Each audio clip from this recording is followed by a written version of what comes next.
Euh, L'objectif ici est de vous présenter un peu l'application qui a été développée autour du coronavirus,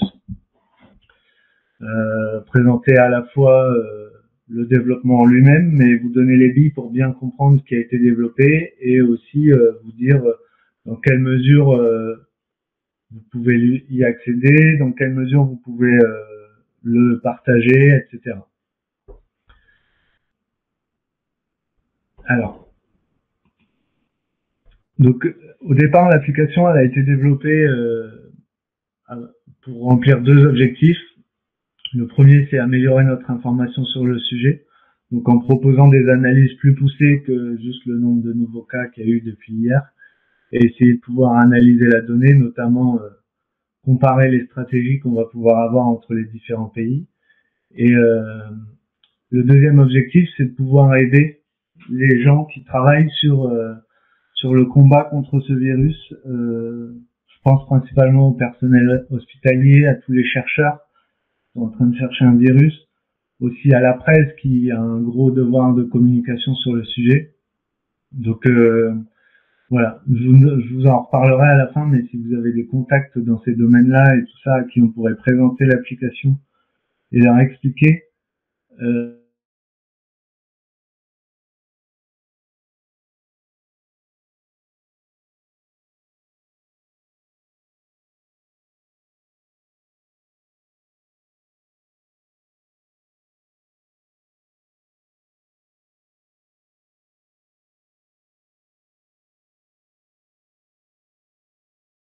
l'application et d'un point de vue très macro son contenu.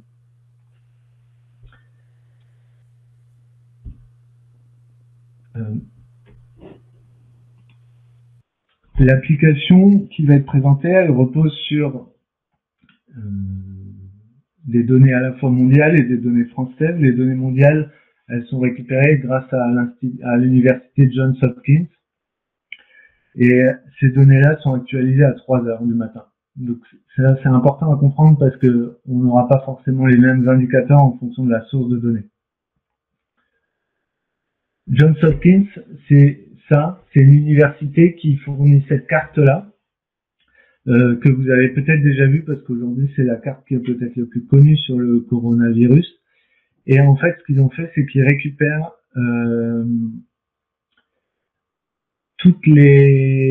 un certain nombre de données sources à partir d'organisations officielles comme l'OMS et d'autres organisations. Tout est détaillé en dessous de la carte, dans le bas de l'écran.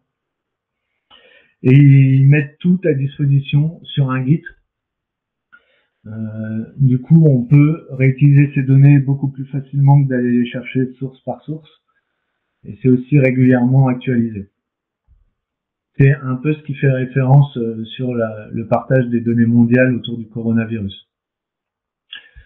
Au niveau de ces données, on a 3 indicateurs principaux. Le nombre de personnes confirmées, le nombre de décès et le nombre de personnes rétablies. Sur les personnes confirmées, c'est les personnes qui sont, alors pour la plupart des pays, testées positivement au Covid-19. Après, il y a certains pays qui référencent les personnes qui présentent les symptômes mais qui n'ont pas été testées. Et après, à partir de cet indicateur-là, on en recense d'autres qui sont les nouveaux confirmés. C'est ceux qui ont été enregistrés dans la journée. Alors, la plupart du temps, on parle de la veille, puisque les données arrivent à 3 heures du matin. Cette même donnée en pourcentage, c'est-à-dire combien j'ai de nouvelles personnes confirmées par rapport à mon nombre total de personnes confirmées hier. Et on peut aussi calculer, à partir de données sur la population des différents pays, le pourcentage de la population affectée par le coronavirus. Ce qui est, de toute façon, sur tous les indicateurs, il y a un gros biais qui est le nombre de tests qu'on va effectuer dans le pays. Par exemple, le pourcentage de la population affectée dépend du nombre de personnes confirmées et dépend donc du nombre de tests qui ont été réalisés. Donc attention à toujours avoir cette donnée en tête sur le nombre de tests réalisés pour pouvoir bien analyser l'information. Ensuite, sur les décès, on retrouve le même style d'indicateur, le nombre de personnes décédées, les nouvelles personnes décédées depuis hier en nombre et en pourcentage, et le taux de mortalité qui est basé sur les personnes confirmées. Donc là encore, si on teste moins de personnes, on a un taux de mortalité plus élevé. Et enfin, les personnes rétablies, le nombre de personnes rétablies, le nombre de nouvelles personnes rétablies en valeur, en pourcentage.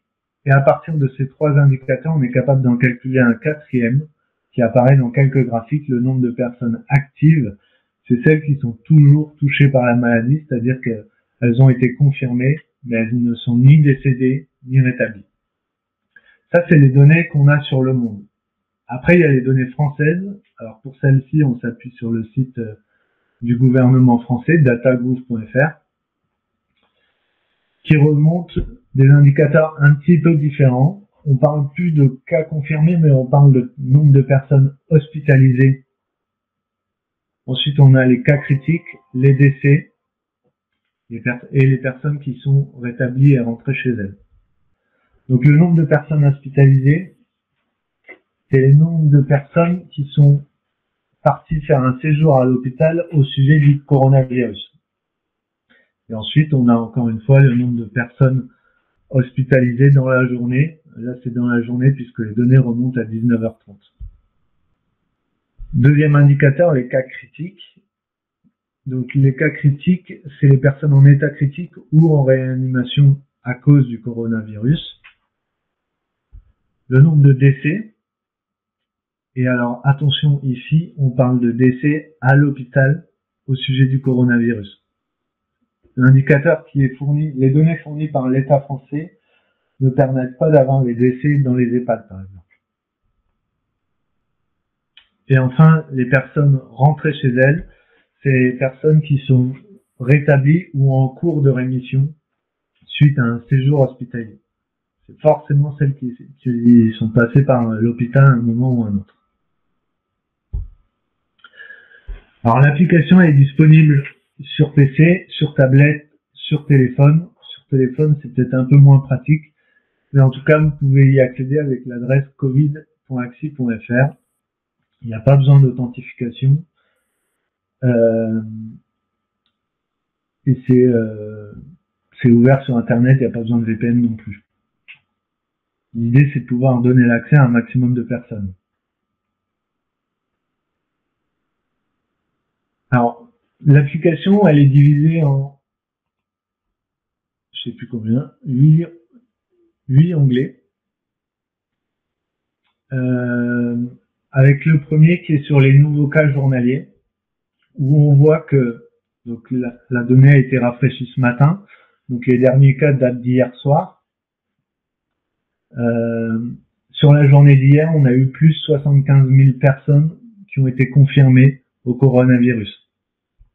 Ces 75 000 personnes, on les retrouve ici dans l'histogramme qui est en dessous. Donc il y a quasiment la moitié qui est aux États-Unis. Ces 75 000 personnes, ça représente une hausse de 4% des personnes confirmées. Et sur la journée d'hier encore, on a eu plus 6 500 nouveaux décès, ce qui représente une hausse de 5%. Sur l'histogramme qui est ici, on peut voir que les pays les plus touchés sur la journée d'hier sont les États-Unis, la France, le Royaume-Uni et la Turquie. La couleur, à chaque fois, c'est précisé en fait dans les sous-titres qui sont affichés. La couleur dépend de cette valeur en pourcentage. Ça veut dire que hier, j'ai eu plus 3000 nouveaux cas en Italie, ce qui est à peu près la même chose qu'en Russie. Sauf qu'en Italie, ça concerne, en pourcentage, c'est beaucoup moins important que en Russie. Je vais pouvoir changer l'axe pour comprendre cet indicateur. Donc en Italie, j'ai plus 2% de nouveaux cas, là où en Russie, ma propagation est beaucoup plus forte puisque j'ai plus 15% de nouveaux cas. Sur la carte, j'ai cette même vision. La couleur dépend de la proportion de la population qui est nouvellement affectée sur le coronavirus. Donc là, on a ramené ça au nombre d'habitants dans le pays.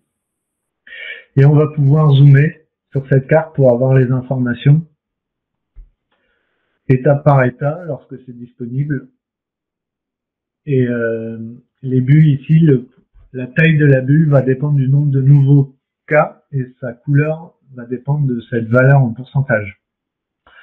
Par exemple, j'ai beaucoup de nouveaux cas aux États-Unis, au New Jersey. Je vais pouvoir filtrer sur le New Jersey pour aller voir comté par comté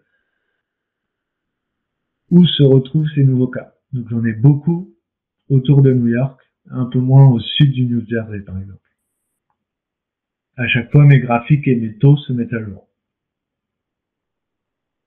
Sur tous les graphiques, vous avez au survol un petit bouton information qui vous explique l'indicateur, sa manière de calcul, enfin sa méthode de calcul et son actualisation. Et vous avez aussi la source de données liée à cette information. Donc sur cet écran, toutes les sources proviennent de l'Institut Johns Hopkins. Deuxième écran, une vue sur le nombre total de cas, qu'ils soient confirmés, décédés ou rétablis, avec leur répartition par pays à chaque fois, et en dessous, l'évolution dans le temps.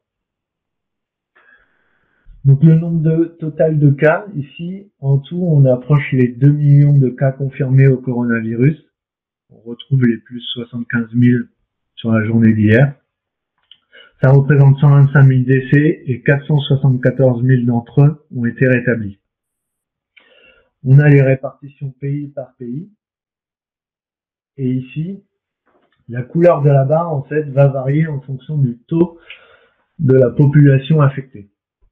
Ce taux est calculé pour 10 000 personnes. Ce qui veut dire que, par exemple, alors même si la Chine, on n'est pas tout à fait certain que les données en notre possession soient correctes, en part de population, je vois sur ce graphique que c'est beaucoup plus faible qu'au Royaume-Uni où j'ai à peu près le même nombre de personnes confirmées. Ça, je vais pouvoir le voir en changeant mon axe, où j'ai 0,6 personnes sur 10 000 qui sont touchées, qui ont été confirmées au coronavirus, là où en Italie, il y en a 26 sur 10 000 par exemple. Pareil pour le nombre de décès. Aujourd'hui, là où j'ai le plus de décès, c'est aux États-Unis. La France est en 4e position. Par contre, le taux de mortalité est beaucoup plus élevé en France qu'aux États-Unis.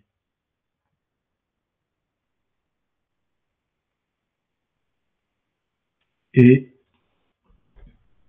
idem, l'indicateur sur le nombre de personnes rétablies, où il y a eu une grosse vague de tests en Chine, en Allemagne et en Espagne, donc j'ai des grands nombres de personnes rétablies. La couleur va varier en fonction du pourcentage de personnes rétablies. Et à chaque fois, vous avez des indicateurs aussi qui s'affichent au survol. Sur la partie basse, donc on le voit, mais on peut aussi mieux le voir en l'agrandissant, pardon, le nombre de nouveaux cas dans le temps. Donc tout pays confondu. Après, on est capable de filtrer sur un pays. Par exemple, si on veut voir l'évolution du nombre de cas en France. Donc c'est le nombre de nouveaux cas quotidiens. Voilà l'évolution du nombre de nouveaux cas en France. Et en fait, je me rends compte assez facilement que j'ai un pic ici, le 4 avril. En fait, il s'est passé quelque chose le 4 avril et vous pouvez le voir dans les détails. C'est le 4 avril, la France a changé sa méthode a fait évoluer sa méthode de comptage et a rajouté en fait le comptage sur les EHPAD. Et donc on a eu un gros nombre, et aussi sur les territoires d'outre-mer. On a eu un gros nombre de nouveaux cas confirmés le 4 avril, ce qui explique ce pic. Et si on regarde d'un point de vue global, donc monde entier, on voit aussi ce pic qui se ressent d'un point de vue mondiale. On a un autre petit pic, par exemple, ici. Je vais pouvoir filtrer. Et ce pic-là, donc après, si je filtre, en fait, ça me filtre dans les commentaires qui sont affichés. C'est maintenant la Chine qui a changé sa méthode de comptage. Donc, si vous avez vu les graphiques avec le nombre d'évolutions de cas en Chine, il y a toujours un pic qui a lieu autour du 12 février. Et là, en fait, ce jour-là, la Chine a changé sa méthode de comptage pour compter non pas seulement les personnes confirmées, mais pour aussi compter celles qui avaient présenté des symptômes et qui n'avaient pas forcément été testées.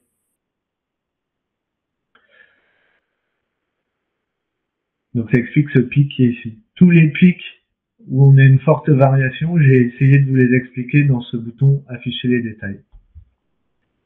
Dans quasiment tous les onglets, vous avez ensuite en dessous les données détaillées. Alors ici, comté par comté pour les États-Unis et ensuite pays par pays pour les informations où on a l'agrégat au pays, avec le jour et le nombre et les différents indicateurs que vous avez au-dessus. L'écran suivant permet de représenter les pays à partir d'une même date. En fait, c'est représenter les pays avec une courbe par pays sur une échelle de temps, c'est compliqué parce que on a la Chine qui commence très tôt, en janvier, et les autres pays qui commencent plus tard, comme nous, c'était début mars, et l'Afrique, c'est depuis 1 ou 2 semaines, donc c'est un peu compliqué d'afficher ça sur une échelle de temps. Donc ce qui a été fait ici, c'est qu'on a mis D0, et D0 représente le jour où le 100e cas confirmé a été enregistré. Donc, sur les 197 pays qui existent dans le monde, il y en a quand même 185 qui ont été affectés avec au moins un cas de coronavirus. Il y en a 123 qui ont 100 cas ou plus, et 73 qui en ont plus de 1000. La courbe qu'on voit ici nous montre le nombre de personnes confirmées, donc l'évolution de l'indicateur au cours du temps, à partir du D0, c'est-à-dire le jour du 100e cas. Donc on voit hyper clairement les États-Unis qui n'arrêtent pas de grimper. On voit, il me semble que c'est ici quelque part, on a la France, voilà, en Bordeaux, avec le pic qu'on a là, au moment où on a rajouté les EHPAD. La France qui est hyper proche de l'Italie. L'Espagne, pardon, qui compte plus de cas confirmés. Et un peu en dessous de nous, on a l'Allemagne. Si on veut mieux voir, on peut très bien identifier un pays. Par exemple, je souhaite voir la France. Et là, directement, ma courbe va se mettre en avant pour mieux l'identifier, pour mieux la repérer. Donc après, plus les courbes vont loin, par exemple la courbe de la Chine va très loin, plus le coronavirus est installé depuis longtemps dans le pays. Là, on est sur le nombre de nouveaux cas, sur le nombre de cas confirmés, pardon. On peut afficher cet indicateur sur le nombre de décès.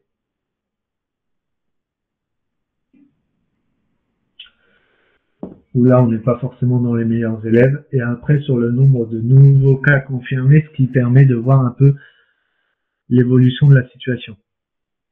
Donc, le nombre de nouveaux cas qu'on va avoir par jour. Et ce qui permet aussi de se rendre compte lorsqu'on a atteint le plafond de l'épidémie. Si par exemple je regarde l'Italie où ça a tendance à baisser,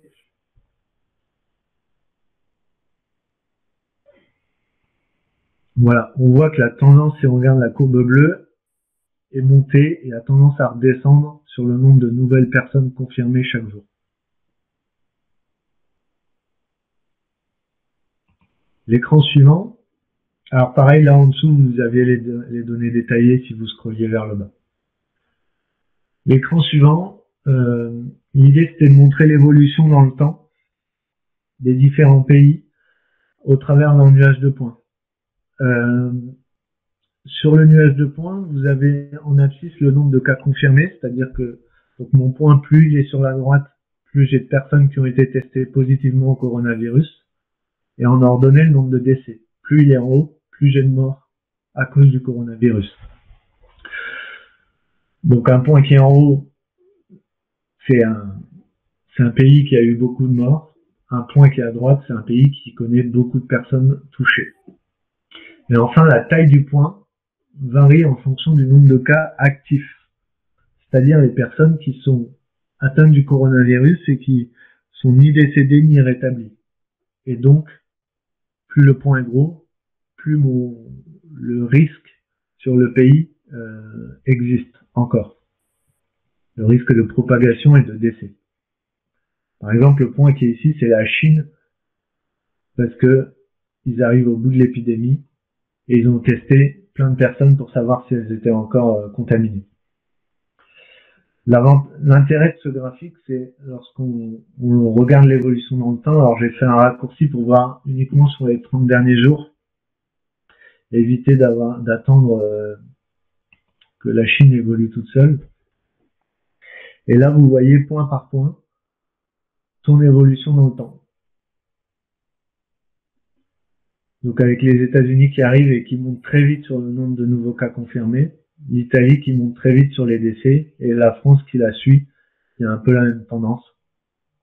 Donc vous pouvez voir cette évolution jour par jour depuis le début de l'épidémie sur les différents pays. Et pareil que tout à l'heure, vous pouvez sélectionner un pays et refaire cette manipulation pour voir un peu l'évolution en identifiant mieux votre pays.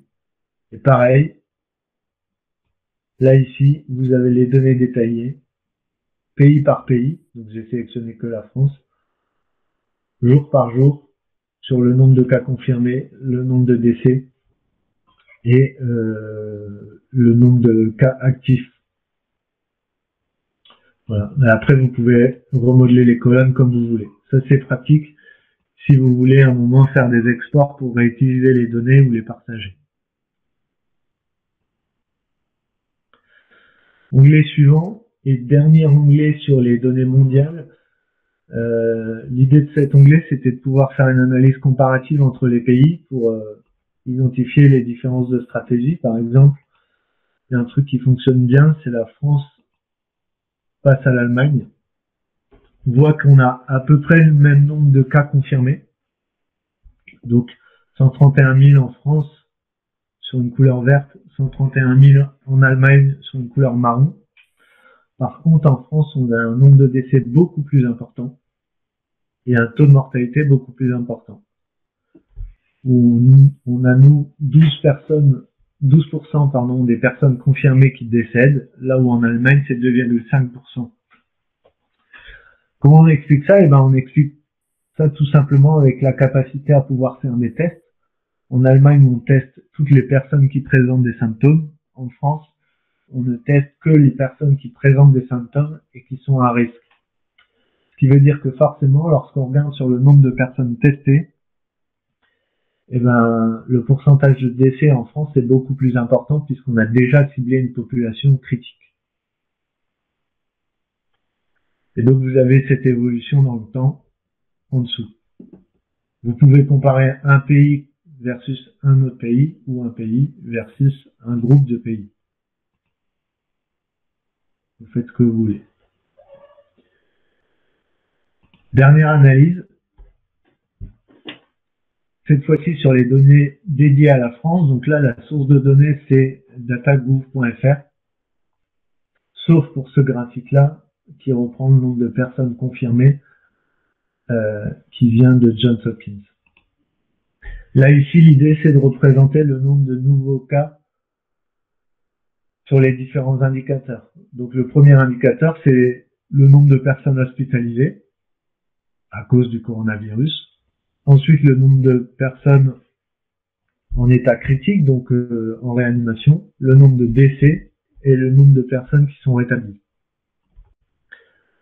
Sur chacun des graphiques, vous avez une tendance qui va vous permettre de pouvoir juger si les actions qu'on fait, et notamment le confinement, portent leurs fruits.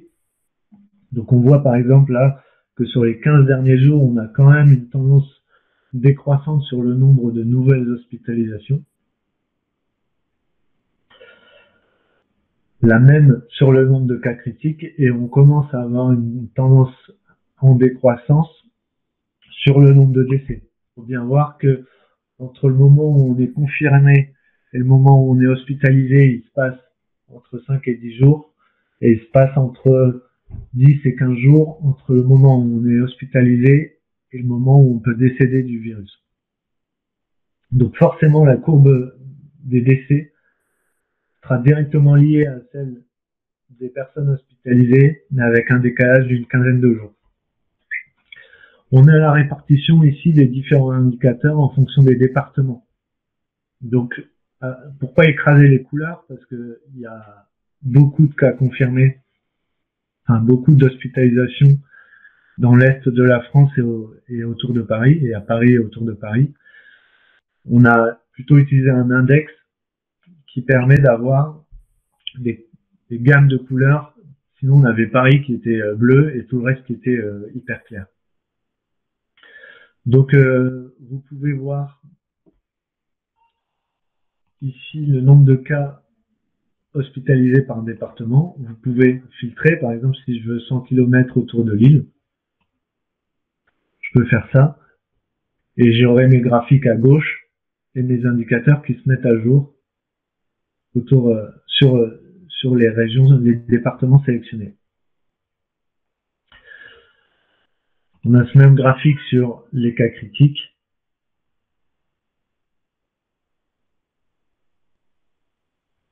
Les décès et les personnes qui sont rétablies. Alors, ce qui peut être un peu perturbant, c'est, et merci Ludovic pour ce travail, c'est qu'on a préféré ramener les dom-toms à côté de la métropole pour éviter d'avoir des problèmes d'échelle. Donc là, ici, c'est la Guyane. Et vous avez les autres dom-toms qui sont à côté de la France, soit ici, soit là. Les derniers indicateurs que je vous ai pas présentés ici sur la gauche, c'est la répartition des personnes hospitalisées en état critique ou décédées par rapport au sexe. Et par exemple, on voit que sur les 30 000 personnes hospitalisées, il y en a 55% qui sont des hommes et 45% des femmes. Ce qui est un peu surprenant, c'est que celles qui entrent en réanimation sont aux 3/4 des hommes, à 73%. Et après, lorsque on regarde les décès, ce ratio rebaisse pour revenir à 6 personnes sur 10 qui sont des hommes. Donc, il y a plusieurs interprétations possibles, je n'ai pas la vraie réponse, mais ce qui pourrait s'expliquer, c'est que les hommes soit restent plus longtemps en réanimation, ils mettent plus de temps à s'en remettre, ou ils résistent plus longtemps avant de décéder, ce qui fait que le nombre de lits occupés en réanimation est plus important pour les hommes, ou alors la maladie s'aggrave beaucoup plus vite pour les femmes et elles arrivent beaucoup plus vite au décès ou au rétablissement que les hommes. Et enfin, là encore, vous avez des données détaillées, donc département par département, le nombre d'hospitalisations, de cas critiques, de décès et de personnes rentrées chez elles, avec un histogramme qui vous permet de voir quels sont les départements les plus touchés sur chacun de ces indicateurs. Et encore en dessous, encore un autre tableau de détail où là vous pouvez vraiment aller voir le détail région par région, département par département et jour par jour sur chacun des indicateurs. Là encore, vous pouvez intervertir les colonnes si vous voulez faire des exports plus faciles. Ensuite, deux derniers onglets. Le rappel des gestes barrières pour éviter de propager le virus. Et un onglet pour dire que on peut et on veut faire plus. Donc, pour que les personnes qui consultent cette application n'hésitent pas à nous contacter s'ils veulent de nouvelles analyses, s'ils veulent les sources, s'ils veulent partager l'appli, etc.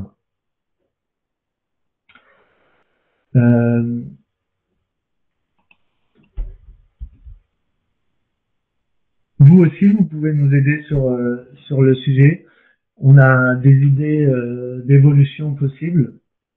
Par exemple, il y a la traduction en français. Donc ça, on a Nicolas Audebert, et merci à lui, qui travaille déjà sur le sujet. On veut rajouter un onglet avec une aide à l'utilisation de clics pour bien maîtriser l'outil. On aimerait optimiser l'application pour les smartphones. Aujourd'hui, c'est pas hyper fluide. On veut aussi faire de nouvelles vidéos qui vont présenter plus en détail des analyses que celle qui est sortie aujourd'hui.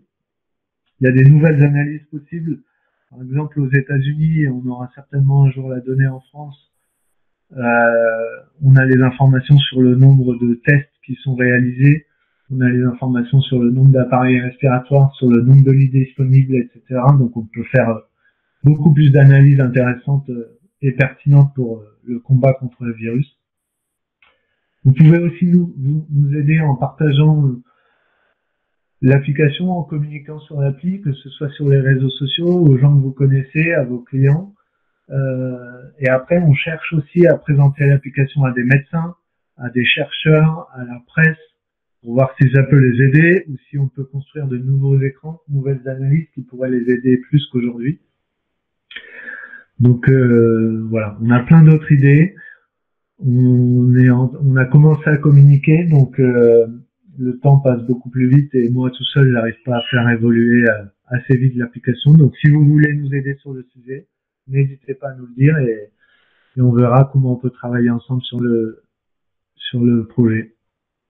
Et je tenais à remercier tout particulièrement Nicolas et Ludovic qui sont les premiers à avoir développé des applications sur le sujet et qui du coup m'ont largement simplifié la tâche, notamment sur la recherche des sources disponibles, des sources de données qui permettaient de faire ces analyses.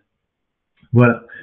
Si vous avez et on dit en texto de remercier aussi Sandra qui a fait la vidéo sur la vidéo, qui a fait le son sur la vidéo qui a été partagée hier. Si vous avez des questions, des remarques ou autres, n'hésitez pas à réactiver vos micros, c'est le moment. Merci d'avoir participé et je vous souhaite un bon confinement à tous. Au revoir.